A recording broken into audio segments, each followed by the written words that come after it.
Tá conectado. Boa, Guilherme, tudo bem? Opa, tudo ótimo, e Tudo, você? tudo em paz. Pessoal, deixa eu só apresentar o Guilherme aqui para todo mundo, para gente. Obrigado por ter participado aí, viu, Guilherme, no começo do dia. Tá de home office também, né? Todo mundo. Também. Todo mundo. Vamos lá. Para quem não conhece, o Guilherme Abud é fundador e sócio da Persevera Asset Management, tá? Tem aí 24 anos de mercado, 22 só de asset, né? Só do mercado de asset. E, Guilherme, queria agradecer, antes de tudo, a gente está com nossos clientes vão entrando aqui, aí eu vou deixar as perguntas, eu vou anotando e a gente depois bate um papo. Claro. Mas, antes de tudo, eu queria que você desse aí uma visão do que está acontecendo no mundo, para onde a gente vai. Uhum. A gente já falou bastante de renda variável, naturalmente a demanda é sempre saber um pouco de mercado, mas queria que Claro. você compartilhasse sua visão também dos outros mercados, que eu acho que essa é a grande vantagem de ter você aí participando, tá bom, Guilherme? Fica à vontade, a palavra é sua, tá bom? Obrigado, não, ótimo. Deixa eu só pegar um bloquinho aqui para anotar a pergunta, só um segundo. Tá, sem problema nenhum. Pessoal, fique à vontade, tá? Guilherme é muito bom para pergunta aí. As perguntas que vocês forem fazendo, eu vou anotando aqui, depois eu vou passando para ele. Tá? Podem colocar ele na berlinda. O mercado está Isso abrindo, aí. agora está fácil. Não fiquem tímidos, podem mandar a pergunta que quiserem. Se eu não souber responder, eu vou confessar que essa aí eu não sei. Né? Vamos Perfeito. lá. Acho que vale a pena destacar algumas coisas. A gente sempre tenta fazer apresentações para clientes que sejam muito práticas, né? Em vez de ficar no blá blá blá, disso, daquilo, coisa muito técnica, né? Muita jargão de mercado, ficar falando muita coisa, né? Talvez muito economês.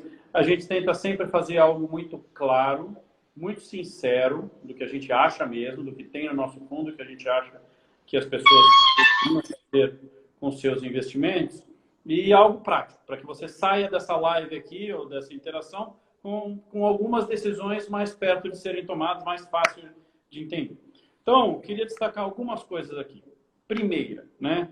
Parece óbvia, mas em tempos de desespero vale sempre a pena destacar. A crise, a epidemia do coronavírus vai acabar. Né? Ela tem data para acabar. A gente não sabe, no meio do caminho, quantos vão ser infectados, quantas mortes, né? Uma coisa horrorosa. Mas, no meio desse tipo de confusão, geralmente dá aquela sensação de fim de mundo, de vai acabar tudo, o mundo nunca mais vai ser o mesmo, mudou tudo.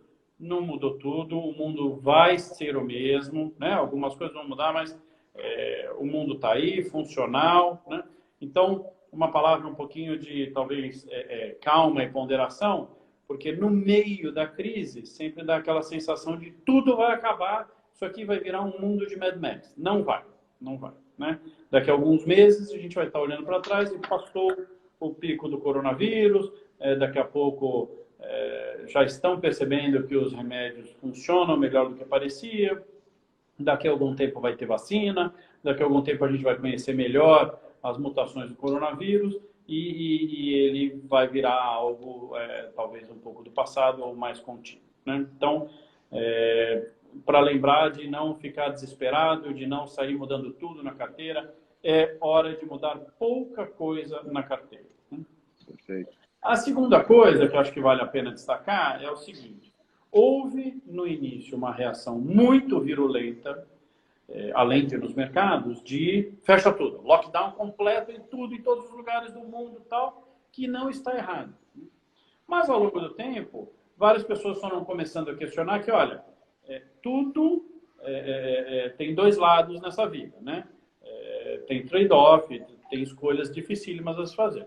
E a turma foi, muita gente, a gente inclusive foi chamando a atenção para, olha, é claro que a gente tem que fazer tudo o que for possível para preservar vidas, para que esta curva de infecção seja mais lenta, para dar tempo de montar o hospital, das pessoas se convencerem de que é grave mesmo, das pessoas se convencerem de que tem que fazer higienização constante, de que não pode ter muita interação mesmo, porque o bichinho espalha, que é uma maravilha, tal, né? Mas, do outro lado, também foi chegando à conclusão também correta de que o custo de manter o país, ou os países, os negócios, o comércio, tudo fechado por um tempo de muitos meses, é muito alto. Então, você acaba, de certa forma, matando as pessoas de fome, de desalento, né, suicídio, enfim, esse tipo de criminalidade. Então, acho que agora o mundo e o Brasil não é diferente, estão chegando num certo equilíbrio de entender que existem os dois lados, e aí é a questão de qual é o ponto ótimo, né? E a gente só vai descobrir isso aí com o passar do tempo. Certamente o ponto ótimo não é ficar fechado só 10 dias em casa, porque isso é um bom começo, mas não adianta. Mas também o ponto ótimo não é ficar todo mundo em casa 6 meses, porque aí você implode a economia e você gera um problema estrutural de desemprego, né? Então, Perfeito. acho que dá para ficar animado com o fato de que agora os dois lados são ouvidos e, né, sem dogmas, com a cabeça aberta, e todos os países, cada um a seu tempo, vai chegar num modelo ideal que nem mate mais pessoas do que deveria por inação, né, e nem destrua a vida de muitas pessoas por um período indefinido de desemprego, de paradeira da atividade econômica. O que a gente tem chamado aqui a atenção do ponto de vista de investimentos, e isso é uma coisa que a gente já tem chamado a atenção há muitos anos, e agora o coronavírus vem se somar a isso, né? Vou dar um passinho para trás para explicar muito bem explicado isso aqui. Tá. A Persevera tem defendido já há muitos anos que a economia brasileira está num tipo diferente de recessão. E esta não é o consenso do mercado. O consenso do mercado é que o Brasil está numa recessão cíclica. Dura, difícil, penosa, longa, mas uma recessão mais com cara de recessão cíclica. E nós defendemos que o Brasil está numa recessão de balanços. Qual é a diferença? Recessão cíclica, você vive várias durante a sua vida. Umas mais brutais, outras mais amenas, mas são recessões do ciclo econômico. Expansão, aí gera um pouco de inflação, aí o Banco Central puxa os juros, desaquece a economia, entra em recessão, a inflação baixa os juros e você volta a subir de novo. Tal, né? De vez em quando, ou de vez em nunca, é um fenômeno muito raro, acontece uma recessão de balanços. Por que a recessão de balanços é tão mais destruidora, tão mais assustadora do que uma recessão cíclica, né? Porque é uma recessão que acontece depois de um período muito longo de endividamento das pessoas e do país e das empresas, né? Perfeito. Então, o que a gente defende aqui na Persevera é que o brasileiro tende a olhar pouco para o exterior. O brasileiro, a nossa tendência, o Brasil era um país tão esquisito, com hiperinflação, com vários problemas mais graves do que em muitos outros países, que a nossa tendência é achar que o Brasil é uma jabuticaba, que tudo funciona diferente. Então não adianta nada olhar a experiência lá de fora. E não é verdade. O Brasil não é mais uma jabuticaba. O Brasil se acoplou, se reacoplou ao mundo, e a gente acha que vale muito a pena aprender com a experiência dos outros países. E o que aconteceu nos outros países a partir de 2008 foi uma recessão de balanço. O que aconteceu nos Estados Unidos a partir de 2008 foi que, depois de uma década dos americanos tomando empréstimo, consumindo, comprando carro, comprando casa, comprando televisão, comprando celular, e as empresas vendo, né, comprando imóveis, lá foi uma bolha muito imobiliária, né? E as empresas vendo isso, as empresas também foram tomando empréstimo e abrindo mais loja, subindo mais prédio, abrindo mais shopping center e tal, né? Aí, quando veio a crise em 2008, foi uma implosão e se transformou em uma recessão de balanços. Congela essa parte aí, né? O que a gente acha é que a partir de 2015 o Brasil viveu exatamente a mesma coisa, só que com alguns anos de atraso, com 7 anos de atraso, que aconteceu nos Estados Unidos, que aconteceu na Europa, que aconteceu na Itália, na Espanha, enfim, na Ásia, né? Que o Brasil começou a entrar num ciclo parecido com esse de recessão de balanços. Por quê?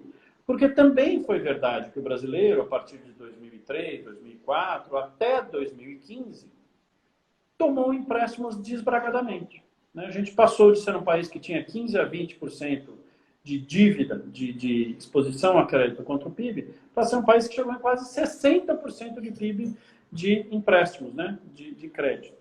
E aí, quando veio a crise, não foi uma recessão amena, foi uma implosão. Então, a gente acha que o Brasil está vivendo, sim, já estava muito antes do coronavírus, vivendo uma recessão de balanços.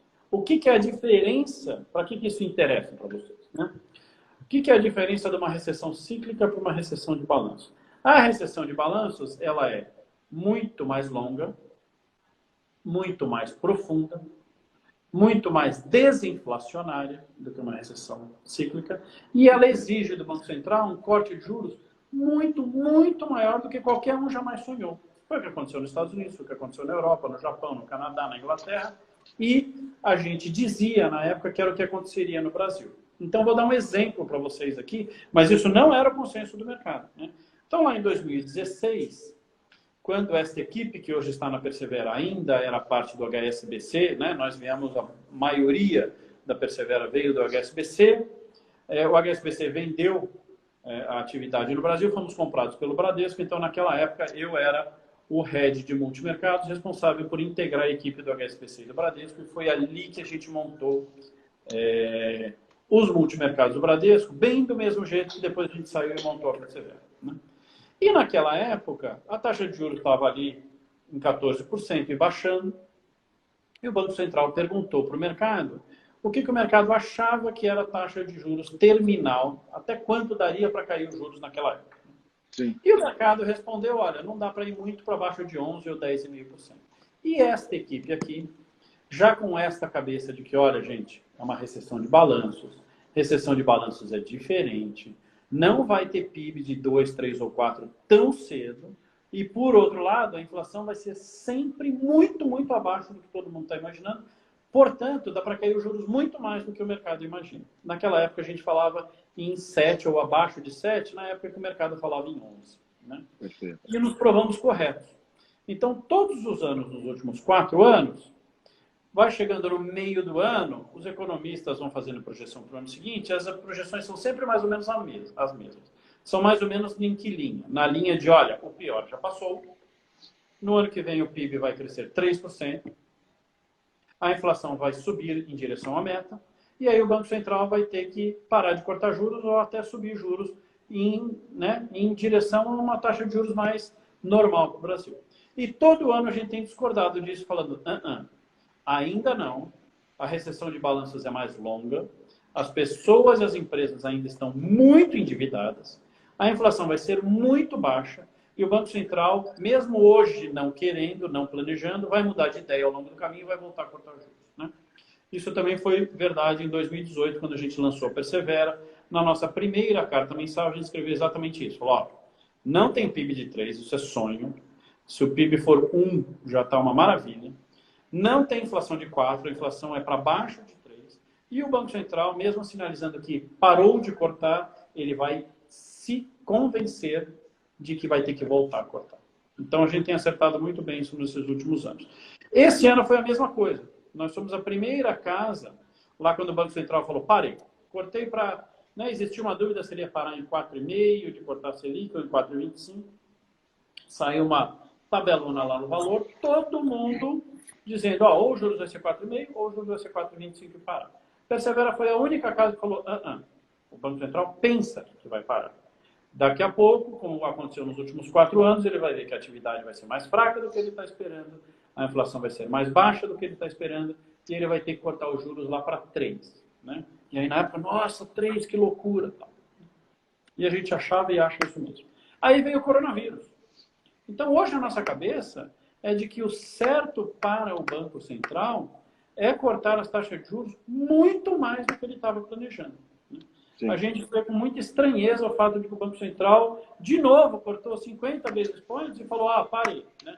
Não vai parar, não vai conseguir parar. O Banco Central vai mais uma vez mudar de ideia e vai ter que cortar os juros mais bastante, para 2 ou para 1, ou até, quem sabe, para 0. Essa era uma pergunta que a gente está, que já está bombando aqui, que é para onde você acha que vai, para onde que a Persevera e você acha que vão os juros daqui para frente, né, exercendo a futurologia aí, mas para entender um pouco nessa linha. Então, desculpa te interromper, mas para exercer a turma tem falado aí de PIB, inflação e juros, para onde que vai? Então, vou passar as nossas visões. Nossas visões são de que o PIB vai colapsar. Não é queda de meio, não. É queda de 5, 6, 7, 8%. É uma coisa absolutamente brutal, como a gente nunca viu na nossa vida. A gente nunca viu na nossa vida isso que está acontecendo. Tudo fechar por meses. Sim. É claro que o PIB vai cair, pode ser que o PIB caia 10%. Pode ser, né? Torcemos para que não. Mas dependendo de quão longo for o lockdown, é disso que a gente está falando, né? Então é uma coisa muito brutal. Não existe a menor possibilidade de pressão inflacionária num ambiente desses. O Banco Central fica sempre com medo de que a inflação esteja lá na esquina, logo ali, ó, ali. Hoje não tem inflação, mas ali na frente vai ter. Não tem nada disso, né? Eu entendo de onde isso vem. O Brasil foi o país da hiperinflação. Nós temos cicatrizes profundas do processo inflacionário, de quão resistente a inflação foi para cair no Brasil, mas agora ela despencou e não volta mais, né? Do mesmo jeito que a inflação, a expectativa de inflação é duro trazer a expectativa para baixo, depois que ela cai, é muito difícil que ela suba de novo. Então, não existe nenhum risco inflacionário no horizonte do Brasil de anos, né? Mas, Guilherme, nessa linha, você acha que os bancos vão conseguir? Porque os bancos brasileiros estão acostumados a emprestar com uma taxa de juros mais alta. Como é que os bancos vão trabalhar com esse mercado de taxa de juros tão baixa? Como é que vai operar esse spread, esse risco? Porque você vai ter empresas trabalhando num PIB lá embaixo, quer dizer, com uma atividade econômica muito baixa e o crédito, precisando de crédito. Como é que vai ser isso? Você tem um pouco dessa visão desse mercado de crédito? Vamos lá. Então, deixa eu só terminar essa parte aqui da Selic, porque eu acho que ela é muito importante, ela é muito mais importante do que o Banco Central imagina, né? O Banco Central está meio na postura de, olha, a Selic já caiu bastante, né? A curva de juros, com o tempo, ela vai cair, e aí a gente tem que fazer as outras coisas, né? Liberar compulsório, dar um jeito de fazer quantitative easing no Brasil, colocar BNDES, Caixa Econômica, na jogada, ajudar os bancos a ter mais tranquilidade em relação ao risco de crédito dos tomadores, tal. Tudo está na direção certa. Mas o que a gente acha é que a porrada mesmo, a diferença mesmo, é jogar os juros para zero. Tá. E não adianta só jogar os juros para zero e fazer do jeito que o Banco Central tem feito, né? O Banco Central precisa jogar os juros para zero e comunicar, não só ele não tem medo da inflação nos próximos anos, mas como que ele tem medo de que a inflação caia demais, que foi o que os outros países fizeram. O que a gente tem repetido bastante, a nossa última carta extra que a gente mandou na sexta-feira ou na quinta-feira, fala que é o seguinte, né? Existem dois mundos de Banco Central, e acho que isso o nosso Banco Central ainda não percebeu. Existe o mundo do Banco Central de períodos normais inflacionários, e existe o mundo dos bancos centrais em períodos de depressão econômica e desinflacionários. O Bernanke, presidente do Banco Central nos Estados Unidos, foi o primeiro a perceber isso em 2008, porque a vida inteira dele, ele se dedicou a estudar recessões e depressões econômicas. Então, Bernanke sabia melhor do que ninguém. Falou, olha, uma coisa é Banco Central em época normal, que geralmente é uma luta para manter a inflação contida. Outra coisa totalmente diferente são bancos centrais em períodos desinflacionários ou depressões econômicas. Ele estava convencido, e convenceu quase o resto inteiro do planeta, de que, olha, não pode deixar um país entrar em depressão econômica. Porque depois que o país entra em depressão econômica, é muito difícil tirar ele dali. Não pode deixar. O Banco Central tem que ser muito forte, muito decidido, muito rápido, baixar os juros rapidíssimo, de maneira brutal para zero, e fazer todo tipo de expansão monetária que for necessário para arrancar o país cedo da depressão. Porque depois que um país se acostuma com a depressão econômica, vira um Japão, que está aí há 40 anos sem crescer. A taxa de juros do Japão é zero, igual aos Estados Unidos. Só que como os Estados Unidos fez rápido e forte decididamente, e o Japão foi sempre fazendo aos pouquinhos, só depois que observava durante muitos anos ou meses que a atividade não crescia, não adianta nada. Então, a forma de cortar os juros faz diferença. E eu acho que o Banco Central ainda está muito neste mundo aqui do risco eterno de inflação e não percebeu que, de verdade, o Brasil também está neste outro mundo, este outro lado de que, olha, o risco agora, o inimigo agora, É a deflação e a desinflação. Esquece inflação. Isso é muito sério. Então, o Banco Central precisa cair essa ficha para o Banco Central, né? Precisa cortar juros de forma brutal, os juros precisam vir para zero ou perto de zero. E não adianta só cortar os juros aos pouquinhos, tem que cortar rápido e forte e mudar o discurso. Esse discurso do Banco Central atual, de que eu estou cortando agora, mas quem sabe no ano que vem tem inflação, não adianta nada. Sabe por quê? A curva de juros fica alta. Então não adianta nada a Selic estar em 3, 2 ou 1 aqui na base e os pré-fixados longos estarem em 7, 8 ou 9. Não adianta nada, né? Porque é ali na ponta longa da curva que é formado o preço do crédito no Brasil. Chegando na sua pergunta, né? Não adianta, a gente fica batendo no peito e falando o seguinte, a nossa taxa real de juros está perto de zero. Não está. Não está. Primeiro porque a inflação vai cair para 1, e a nossa Selic é 3,75, então nem na parte curta da curva a gente está em zero, e na parte longa da curva a gente está lá em 8. Você vai tirar 1 de inflação, você vai ficar com 7% de taxa de juros real. Não vai crescer, não está ajudando, não é suficiente. O Banco Central precisa acordar para o fato de que, olha, mudamos de planeta. A gente veio... Nós, da Persevera, já achamos que a gente já mudou desse planeta faz 4 anos e o Banco Central não percebeu. Agora, com o coronavírus, fica ainda mais cristalino. Fala, olha, mudou de planeta. Fazer política monetária neste mundo é uma coisa. Fazer política monetária neste outro mundo é outra coisa. Então, acho que com o tempo, o Banco Central não vai, de repente, falar, nossa, mudamos de planeta, né? Eles estão muito ancorados, muito atrasados neste outro mundo aqui. Mas a gente acha que com o tempo o Banco Central vai perceber que a inflação implodiu, que a atividade implodiu e que aí ele vai ter que cortar os juros de forma brutal e sinalizar para o mercado que, olha, não só eu cortei hoje, como vai ficar muito, muito baixo por muitos anos. Aí a curva fica baixa e desinclinada.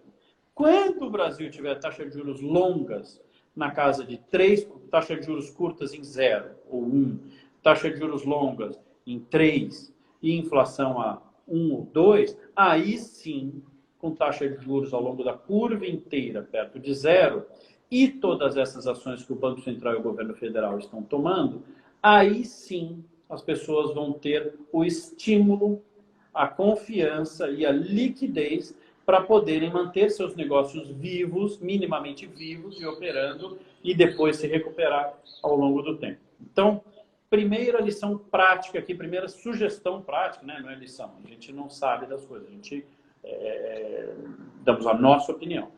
A gente gosta muito da renda fixa.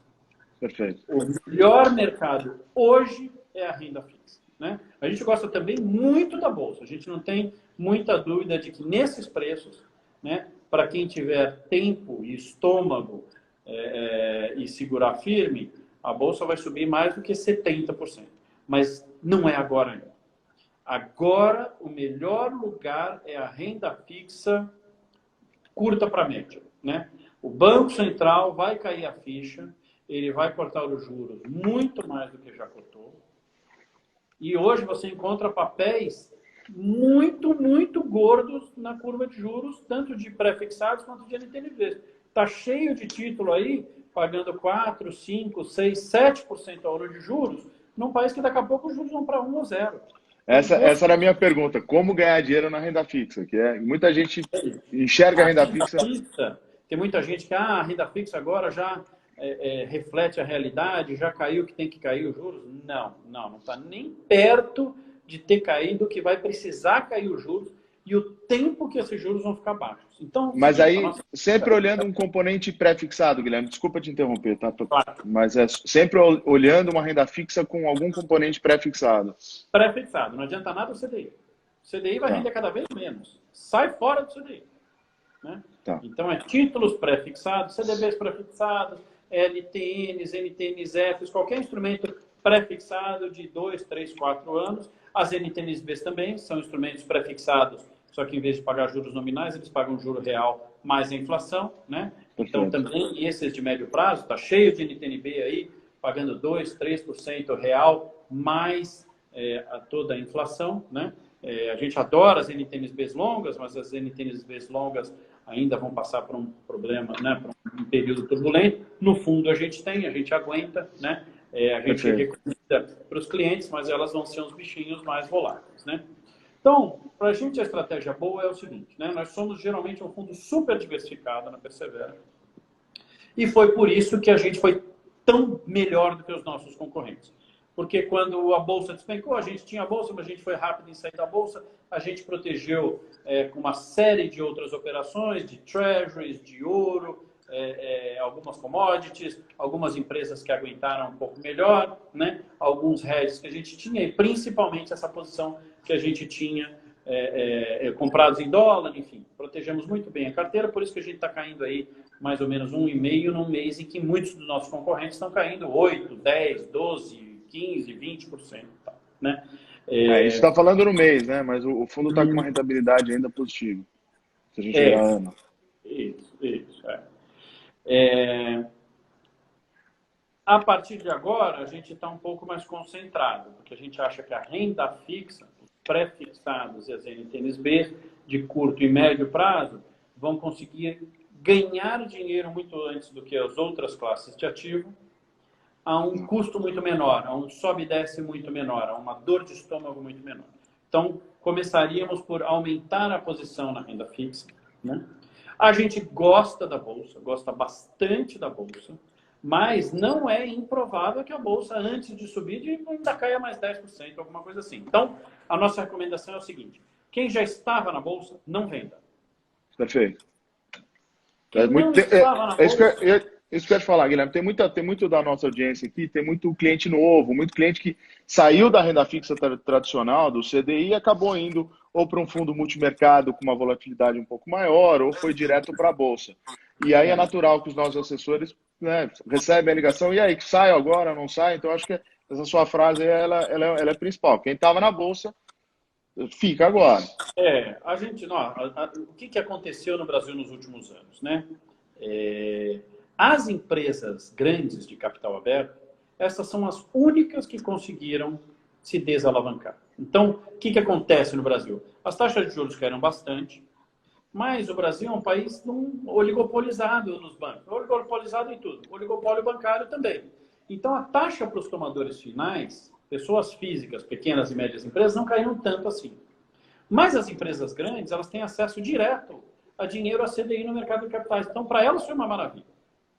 Elas realmente captavam a 15%, agora elas captam a 4%. Elas tinham dinheiro, dívida em dólar, não tem mais, trouxeram tudo para dívida em real, né? E elas se reinventaram. As empresas grandes, elas realmente se reinventaram. Você ia conversar com as grandes empresas há 5 anos, há 6 anos, elas só falavam em crescimento, pegar mais dívida, abrir mais loja, contratar mais gente, né? Elas perderam o foco no lucro, na margem. Agora você vai conversar com as empresas, elas realmente se reinventaram. Hoje elas só falam em desalavancagem, melhoria de processo, melhoria de eficiência, recuperação de margem de lucro, alavancagem operacional, né? Melhoria de processos. Então, as empresas brasileiras, elas de capital aberto, elas estão muito sólidas, muito capitalizadas, pouco endividadas. Então, elas são as únicas que vão conseguir passar por esse período um pouco mais tranquilas. Não é tranquilo para ninguém, né?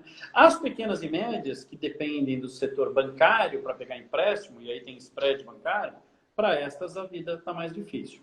Então, a gente acha que as empresas da Bolsa, depois desta queda brutal que teve nas cotações, elas já estão relativamente baratas. Não quer dizer que ainda não tenham quedas. Então, para quem ainda não comprou... Então, para quem já está comprado, a não ser que o cara tenha exagerado na dose, né? A gente escreveu uma carta mensal há 2 meses, dizendo o seguinte, né? O título era Ações, aprecie com moderação. O brasileiro é um tipo de investidor que ficou muito mimado, muito mal acostumado a vida inteira aplicando no CDI. O CDI é um bichinho que vai sempre para cima e não tem sobe e desce, né? Só que agora ele não paga mais nada. Então, a gente viveu num mundo meio Alice no País das Maravilhas aqui. E aí, todo mundo sentiu a necessidade de, para rentabilizar a carteira, montar carteiras com multimercados, com pré-fixados, com NTNs-B, com fundos imobiliários, com debêntures, com bolsa, com fundos de bolsa, né? Perfeito. Só que não dava para imaginar realmente que o brasileiro viesse muito rápido de nada em bolsa, 1, 2, 3% em bolsa, para 60% em bolsa como o americano, né? Então, o que a gente recomendava era o seguinte, olha, calma, vai para 10, 15% em bolsa, vê se você aguenta ou sobe e desce. Se aguentar no ano seguinte, você vai para 20%. Vê se aguenta ou sobe e desce. Se aguentar no ano que vem, vai para 25%, no outro ano vai para 25%. Tem que ser mais gradual. Então, a não ser para quem se entupiu de bolsa e aí não está aguentando, né? Para todos os outros que têm bolsa, mas têm num volume razoável, tenho 15%, 20%, 25% do meu patrimônio em bolsa, né? Agora já caiu, segura. Aguenta firme, porque é a montanha-russa, pode ser sim que tenha mais algumas quedas, mas olhando para um prazo de 1 ou 2 anos, as empresas brasileiras estão relativamente baratas, muito sólidas e muito mais eficientes do que elas estavam há 5 anos. Elas estão boas, né? Perfeito. Para quem não tem bolsa, aí talvez possa devagarzinho aproveitar as oportunidades e ir comprando no desespero dos outros. Quando os outros estão desesperados vendendo e cair 5, 6, 7% a bolsa, né? Compra um pedacinho. Mas compre sempre junto com renda fixa. Acho que essa é a principal mensagem aqui. Existe um tipo de operação no mercado que chama paridade de risco, que nunca funcionou no Brasil, mas funciona que é uma maravilha nos outros lugares do mundo. O que é isso? Aqui no Brasil, a nossa cabeça sempre foi a seguinte: ou eu tenho bolsa, ou eu tenho pré-fixado. Ter os dois juntos é loucura, né? Porque é verdade que aqui todas as crises que a gente teve, a bolsa caiu, a renda fixa também foi mal. Isso era altamente descolado do resto do mundo. Nos Estados Unidos e no resto do mundo acontece o contrário. Todo mundo que tem bolsa tem também pré-fixado. Por quê? Se a bolsa cai pelo medo de recessão, a renda fixa sobe, porque começa a precificar que o Banco Central vai cortar juros e aí o valor presente da renda fixa sobe. Então, a nossa carta de 3 meses atrás mostrava uma tabelinha muito interessante que mostrava o seguinte. Exemplo dos Estados Unidos, né? Nos meses em que a bolsa cai nos Estados Unidos, geralmente a bolsa na média cai 3%. Só que nesses períodos a renda fixa sobe mais de 1,5%. Então ela consegue segurar mais de metade da tua perda em períodos ruins. E em períodos bons, aí a bolsa sobe e a renda fixa não cai. Então, essa combinação é maravilhosa. Quando a bolsa cai, a renda fixa sobe, e quando a bolsa sobe, a renda fixa não cai, né? É uma ótima combinação. No Brasil, nunca funcionou. Por quê? Porque aqui o Banco Central não tinha liberdade de fazer política monetária contracíclica. O Banco Central não tinha liberdade de, quando tinha uma recessão, cair juros. Aqui, quando tinha uma recessão, todo mundo ficava com tanto medo do dólar que, em vez do Banco Central baixar juros, porque não ia ter inflação mesmo, ele ficava morrendo de medo do câmbio e subia juros para atrair capital. A gente não precisa mais disso. Acho que, às vezes, nem o Banco Central percebeu isso tanto, e o mercado, né? Mas a paridade de risco não tem funcionado maravilhosamente bem como em outros países. Só tem funcionado na parte curta e média da curva brasileira. Nos outros países funciona na curva inteira, inclusive a longa, muito bem, né? Mas o Brasil está aqui engatinhando. E a gente acha que isso vai funcionar cada vez mais. Este foi um dos motivos pelo qual a Persevera foi tão melhor que seus concorrentes, porque a Persevera sempre acreditou que na próxima crise isso aqui ia funcionar muito bem. Então, o que a gente recomenda é vocês fazerem a mesma coisa que a gente está fazendo. Começar pela renda fixa, curta e média. O Banco Central vai ser obrigado, mesmo que a contragosto, a cortar muito mais os juros, porque a queda da atividade e da inflação vão ser avassaladoras. E aí você vai aos pouquinhos, ou mantendo a bolsa que você já tem, ou comprando bolsa ao longo do tempo. E essa combinação vai funcionar cada vez melhor. Vocês vão ver que quando a bolsa cai, a renda fixa vai bem, vai te proteger um pedaço, e você vai indo com 2 ativos que ambos vão render bem melhor do que o CDI nos próximos anos, mas eles começaram e vão começar a ter no Brasil este efeito de um proteger o outro nos dias piores. Legal. Então, essas são nossas recomendações, espero que ajude. Não, vai ajudar sim. E explica uma coisa, assim, para quem...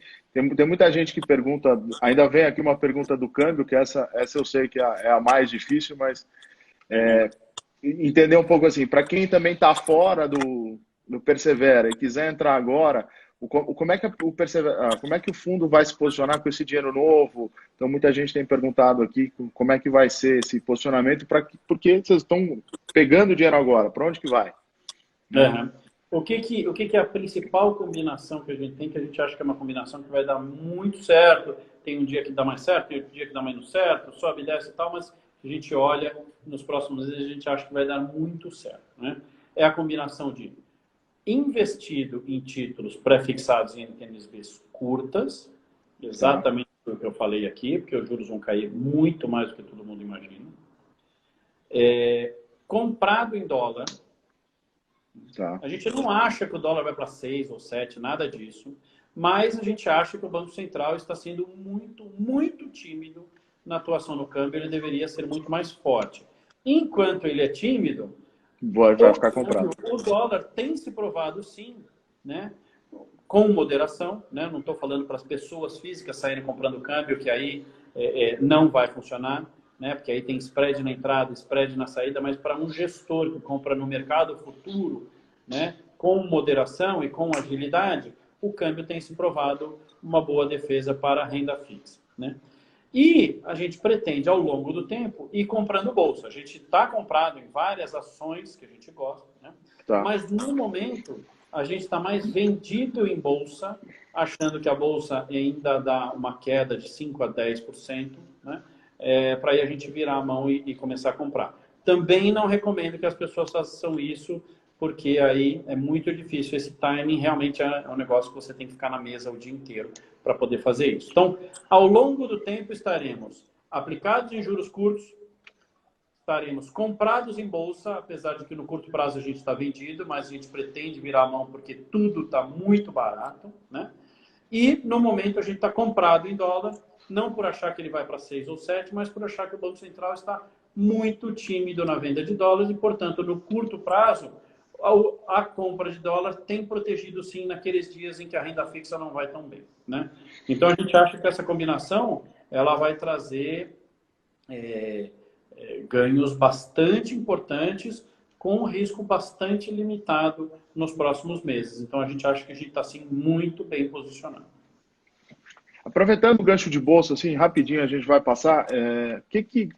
Vocês compram papéis ou vai direto no índice? O que vocês têm olhado de bolsa? Vocês compram papéis de fato ou vão mais para índice? A gente faz um pouco de tudo. A gente gosta muito de comprar papéis. Essa é mais uma diferença, né? O slogan da Persevera é uma gestora diferente para um país que está mudando.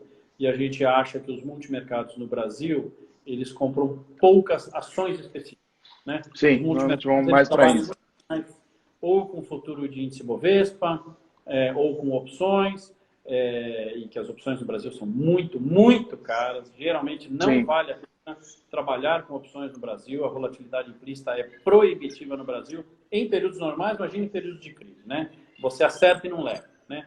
Opções de bolsa no Brasil, elas são difíceis. Você acerta e no final você vê, depois olhando para trás, que você pagou caro demais na entrada por essas opções, né?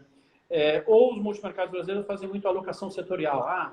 Os juros vão cair, então eu vou comprar concessionárias de rodovias que, né, se beneficiam de queda de juros, ou o câmbio vai desvalorizar, compra exportadoras, ou a atividade vai retomar, compra varejista. A gente não gosta muito desse approach, a gente até tem um book que tenta explorar isso, mas a gente acha que em períodos mais longos dá mais certo comprar ações específicas mesmo, né? E pode abrir para a gente, Guilherme? Claro, tem umas ações que a gente gosta. A gente ganhou bastante dinheiro com Qualicorp no ano passado e com Duratex. Hoje em dia a gente gosta mais de São Martinho, né? A São Martinho está apanhando pra caramba, mas é uma empresa espetacular, é a melhor empresa do setor, super bem gerida, né? Pouco alavancada. São os melhores caras que tem aí e o papel foi massacrado no ano passado pela queda do açúcar, esse ano por essa história toda de queda de petróleo, né? Perfeito. O álcool é muito ligado ao petróleo e tal, mas é uma empresa muito boa, muito bem gerida, muito geradora de caixa, muito flexível, a gente gosta bastante. A gente gosta bastante de Vale, né? O minério de ferro, apesar de tudo que aconteceu, as comidas, o minério de ferro não é exatamente uma commodity, mas está firmão lá no preço que estava, então a Vale está gerando um caixa absurdo, né? Mesmo já contando todas os comprometimentos de dinheiro com ressarcimento, de Brumadinho e tal. Então, a gente gosta bastante, né? Então, enfim, esses são dois exemplos aí que vale a pena, né? A gente gosta bastante de Itaú. Itaú é um banco super bem gerido, com dividend yield enorme. Enfim, a gente gosta de alguns papéis aí, sim. Perfeito. Nessa linha ainda de empresas, eu vi que você falou muito de títulos públicos, NTN-B, então atrelado à inflação. E crédito privado?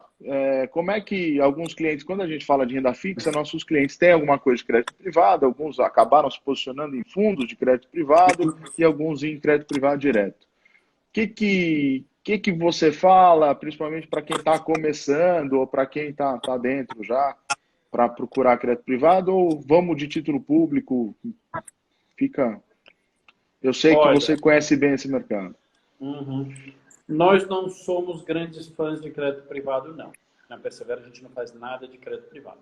Eu já fiz durante muitos e muitos anos crédito privado em todos os lugares que eu passei. Eu fui diretor de investimentos do HSBC. Eu sempre gerenciei equipes de gestão e de análise de crédito privado, né? E o crédito privado no Brasil é muito seguro, né? Então, assim, dificilmente estas empresas que emitem debêntures ou letras financeiras ou CDBs, né? Dificilmente você tem uma falência, uma quebra, né? Um default, né? O que a gente acha é que o prêmio do crédito privado no Brasil, principalmente o crédito privado mais tradicional, ele não vale muito a pena, né? Então, num mundo em que o CDI caiu de 15, já foi 25, já foi 40, o CDI para 10, depois 5, daqui a pouco 1 ou 2, né? O que adianta você ganhar 110 do CDI? Ele é pouco em cima de pouco, né? Perfeito. Então, a gente acha que para o brasileiro recobrar a sua capacidade de aumentar o seu patrimônio, né, de acumular patrimônio ao longo do tempo, com a queda dos juros, o crédito privado é tranquilo, é seguro, vai passar por certas turbulências agora. Esse é o tipo de crise que gera um pouco de insegurança do lado do crédito privado, mas os emissores de crédito privado no Brasil geralmente são empresas muito grandes, pouco alavancadas, com bastante bem geridas, bastante reserva de caixa, de capital, tal, né? Mas do ponto de vista de retorno, né? 120% de pouco vai continuar sendo pouco. Então a gente não acha que essa é uma grande saída. Para um pedacinho do seu dinheiro, tudo bem, mas ela não é uma grande saída para você voltar a conseguir acumular capital em duplo dígito, né? Você tem uma rentabilidade nominal aí de 10, 11, 12% ao ano, vai ter que ser mais mesmo com NTNBs, com pré-fixados, com bolsa, com fundos multimercados, com fundos de ações, com debêntures mais longas, com benefício fiscal de empresas muito sólidas, tudo bem, né? Mas em fundos de crédito muito, muito tradicional, é bem seguro, mas também rende muito pouquinho, rende um pouquinho a mais que o CDI, não vai resolver o seu problema. Então, seria um pedacinho para o pedaço que você quer deixar em caixa, né? O pedaço que você quer deixar em caixa, deixa um pouco em fundo DI, em LFT, um pouco em fundo de crédito bem tradicional, mas para realmente rentabilizar, a gente acha que as taxas são muito baixas. Perfeito. Acho que é isso, Guilherme. Acho que a gente tem surgido aqui algumas perguntas. Acho que você respondeu quase todas aqui para a gente. Você mencionou a carta ao gestor, assim, queria recomendar a todo mundo para olhar a carta no site da Persevera, vale a pena. Acho que tem sempre uma visão particular aí de como é que está o mercado, então vale a pena para todo mundo. É super importante a carta da Persevera. E agradecer você, a toda a equipe que tem nos ajudado aí durante esse período, tem nos socorrido toda vez que a gente precisa de dúvida. Claro. Falar que a Persevera está desde o início aí na nossa carteira recomendada, né, que a gente faz aqui uma carteira local aqui nossa. Então, agradecer a vocês e parabenizar vocês por todo o trabalho. Essa live vai ficar aberta durante o dia e depois a gente vai deixar salvo, a gente vai trabalhar isso com todos os nossos clientes, Guilherme. Então, ao longo da semana isso ainda vai ficar ecoando aí. Tá bom. E vamos acompanhar, tá bom? Legal. Ó, eu quiser... recomendo, quem quiser ler as cartas da Persevera, www.persevera.com.br. Estão todas as cartas lá. Tem carta sobre juro, tem carta sobre bolsa, tem carta sobre câmbio, tem algumas muito interessantes sobre câmbio. A gente tem uma visão bem diferente do mercado sobre câmbio. A gente acha que do mesmo jeito que o brasileiro vai ter que ir para uma clínica de desintoxicação do CDI, porque é viciado em CDI há 25 anos, Sim. também vai ter que ir para o psicólogo em relação ao câmbio. O brasileiro tem pânico de dólar, né? A gente tem um assessor aqui que tem uma bandeirinha escrito Viva CDI. A gente vai tirar ele agora. Vai tirar, tem que tirar. E o brasileiro também, uma outra coisa que vai ter que aprender é esse pânico que tem do câmbio, né? A melhor combinação para um país sair de uma recessão, de uma depressão econômica, é exatamente esse que a gente está indo. Inflação e juros muito baixos, com câmbio desvalorizado, mas não desvalorizando para sempre. É bom, né? O título de uma das nossas cartas é: o ministro Guedes está correto. Ele está certo em dizer que o Brasil hoje está melhor com juros a 4 e câmbio a 4 naquela época, agora 5, né? Mas juros baixos e câmbio desvalorizado, do que na época que a gente tinha o contrário. O câmbio lá embaixo, em 1 ou 2, dando a falsa sensação de que tudo estava bem, e a taxa de juros escorchante lá 15, 20, 25%, que quebrava o país. Esta alteração que aconteceu no Brasil, ela dói no curto prazo, porque a gente tem pânico de câmbio, então a gente fica assustado. Nossa, o câmbio foi para 5, 5,10, 5,20.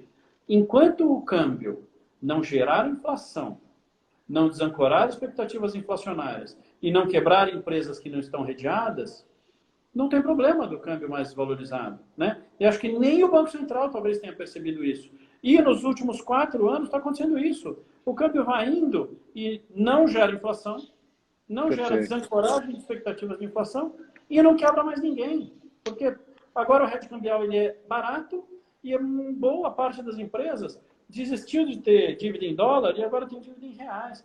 Então, deixa o câmbio, né? Eu acho que o Banco Central tem que atuar bem mais fortemente no câmbio do que tem atuado, mas quando eu digo deixa o câmbio, não se massacrem tanto, não sofram tanto, não tenham gastrite de ver o câmbio indo de 5 para 5,10, 5,20, né? Ele não é mais o prenúncio de uma crise destruidora do país que está vindo. O câmbio, num país de juros mais baixos, o câmbio tem que ser mais desvalorizado mesmo. Está lá numa carta da Persevera, né? Não tenho tanto medo de câmbio, porque ele já não faz mais tanto mal para a gente quanto fazia antes. Ele até encomenda a nossa próxima pernada de crescimento econômico. O Guedes está certo nisso. Que bom, que bom. A gente teve a chance de participar com o Guedes aí no sábado e é realmente uma pessoa espetacular.